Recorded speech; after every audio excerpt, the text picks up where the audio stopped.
मैं हूं आपका मेज़बान मोहम्मद जुनैद। पूरी दुनिया की नज़रें इस्लामाबाद पर हैं। ये जुमला आप गुज़श्ता रोज़ से और आज सुबह से सुन रहे हैं। और इस्लामाबाद में जो कुछ हो रहा है या अगले आने वाले चंद घंटों में होने वाला है, वो सब कुछ आप जान सकेंगे जियो न्यूज़ की इस खुसूसी नशरियात में। हमारे यहाँ पर स्पेशल न्यूज़ स्टूडियो से और इस्लामाबाद में मौजूद सहाफ़ियों, तज्ज़ियाकारों, साबिक़ सिफारतकारों से, दुनिया भर से हम अहम शख्सियात से बात करेंगे जियो न्यूज़ की इसी खुसूसी नशरियात में। तो आप जानते ही हैं कि पाकिस्तान की पूरी दुनिया में पज़ीराई हो रही है। पाकिस्तान की मेज़बानी में तारीखी मुज़ाकरात होने जा रहे हैं ईरान और अमेरिका के माबैन इस खित्ते के अब तक के सबसे बड़े तनाज़े को ख़त्म करने के लिए सीज़ फायर पाकिस्तान की कोशिशों से मुमकिन हो सका है। बहुत सी तारीख़ के वाक़यात को भी याद करने की कोशिश की जा रही है। ये तो आपके इल्म में है कि अमरीकी नायब सदर JD वेंस पाकिस्तान में होने वाले इन मुज़ाकरात में अमरीका की टीम के सरबराह होंगे। वो जेरेड कुशनर और स्टीव विटकॉफ के हमरा इन मुज़ाकरात में शामिल होंगे, जबकि ईरान की वफ्द की सरबराही ईरान के वज़ीर ख़ारजा अब्बास अराग़ची और ईरानी पार्लियामेंट के स्पीकर बाक़िर कालिबाफ करेंगे। इससे पहले ये सवाल भी सामने आता रहा कि कौन से ऐसे अमरीकी सदूर या नायब सदूर हैं जो पाकिस्तान का दौरा कर चुके हैं।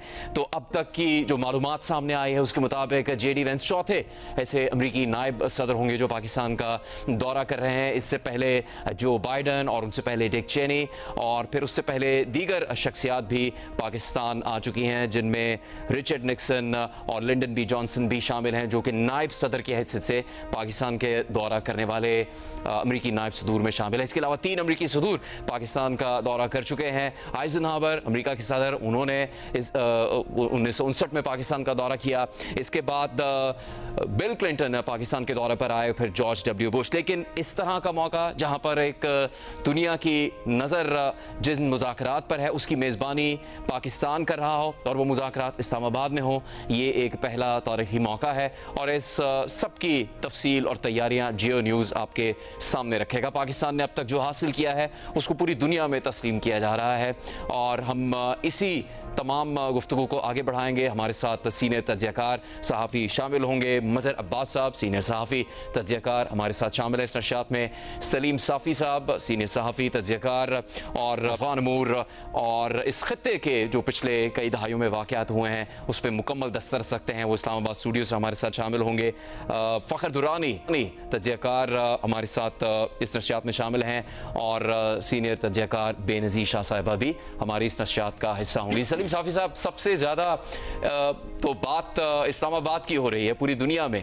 इस वक्त तक क्या सामने आ चुका है कि किस तरह से ये चीज़ आगे बढ़ेगी? ये हम जानते हैं कि बहुत हसास मामला है और जहां मुज़ाकरात शुरू हो रहे हैं वहीं पूरी दुनिया में बयानात का सिलसिला भी जारी है। ऐसे वाक़यात भी हो रहे हैं जिनसे कुछ ना कुछ खदशात सामने आते हैं, लेकिन सबसे ज़्यादा जो मुस्बत बात है वो ये उम्मीद है कि इन मुज़ाकरात के ज़रिए से मुस्तकिल अमन कायम हो सकेगा और इसकी सरबराही पाकिस्तान कर रहा है। अब तक क्या जज्बात हैं वफाकी दारुल हुकूमत इस्लामाबाद में?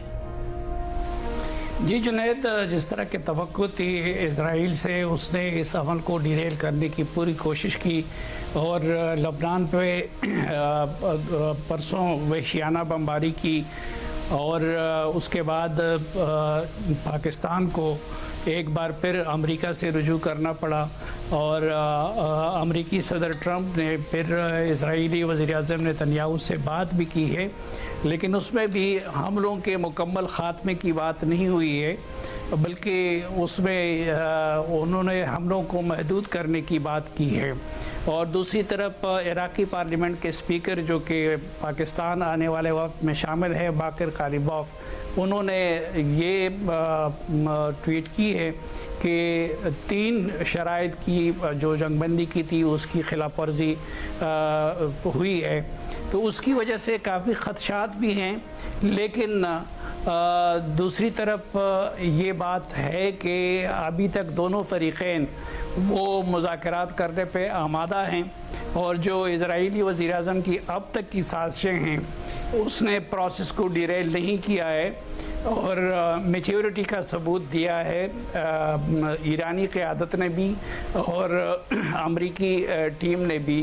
तो उनकी आमद का इस्लामाबाद में इंतज़ार है और इस्लामाबाद में उनके लिए हर तरह की तैयारियां की गई हैं। सिक्योरिटी के गैर मामूली इंतज़ामात हैं और जो रूट है चकाला एयरपोर्ट से मकामी होटल तक, तो उसको मुकम्मल तौर पर ट्रैफिक के लिए बंद कर दिया गया है। तो अनकरीब ये तवक्को की जा रही है कि दोनों वफूद के अरकान जो हैं वो पाकिस्तान पहुँचेंगे और पाकिस्तान को ये एजाज़ हासिल होगा कि वो इन मुज़ाकरात की मेज़बानी करे। मज़हर अब्बास साहब, कई उतार चढ़ाव तो आते ही रहे हैं जब ये